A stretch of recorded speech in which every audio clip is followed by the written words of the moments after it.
వేస్తూ ప్రతి ఒక్కరు చెప్తారు అనమాట.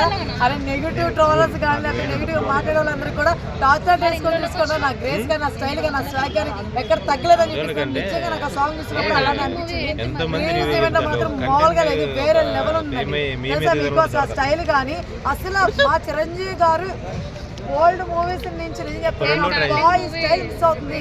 అనిల్ రావుపూడి గారు మళ్ళీ దాన్ని దింపుతారు అని అనుకుంటే నేను కానీ రీసెంట్ సాంగ్స్ చూసిన ఆ టైంలో చూసిన అబ్బాయిలు ఏదైనా ఆకలుకున్నాయి అని అనిపించింది. కానీ నిన్న ప్రీవియస్ ఈవెంట్ లో హుక్ స్టెప్ తో మార్చేస్తారండి. నేను చెప్పిన సినిమా మొత్తాన్ని వేరే లెవెల్ తీసుకెళ్లిపోయారు అనమాట. చాలా బాగున్నారు, చాలా బాగున్నారు అనమాట. క్వశ్చన్ అడగండి.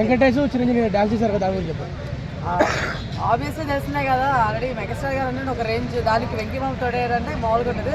సో ఇద్దరు కాంబో ప్యాక్ మామూలుగా లేదమ్మా, చాలా బాగుంది. ఈసారి సంక్రాంతి మాత్రం గట్టి పండుగనండి ప్రతి ఒక్కరికి. సాంగ్ అండ్ స్టెప్స్ ఫోన్లో టీవీలలో చూస్తేనే ఈ రేంజ్లో ఉంటుంది. థియేటర్ కోసం వెయిటింగ్ అండి. నిన్న హుక్ స్టెప్ అండి. అంతకు ముందన ఓకే వాళ్ళతో మా మెగాస్టార్ గారి సినిమా ఓకే అనుకున్నాను, కానీ నిన్న హుక్ స్టెప్ సాంగ్ నుంచి మాత్రం పిచ్చ వెయిట్ చేస్తున్నా. నువ్వు 12th వరకు వెయిట్ చేయాలా అనే ఫీలింగ్ వస్తుంది నిజంగా. సో నిజం చెప్తాను, చాలా బాగా చూపించారు లుక్స్. నేను ప్రతి ఒక్క డైరెక్టర్కి కానీ ప్రొడ్యూసర్ కానీ ఈసారి నుంచి కొత్త సినిమా తీసాలని చెప్తున్నాను మెగాస్టార్ గారితో. ప్లీజ్ ఈ స్టైల్ ఈ స్టాక్ని కొంచెం మెయింటైన్ చేస్తే మాత్రం చెప్తున్నా అన్నయ్య ఈజ్ బ్యాక్ అని చెప్పుకోవచ్చు ప్రతి ఒక్క సినిమా. ప్లీజ్.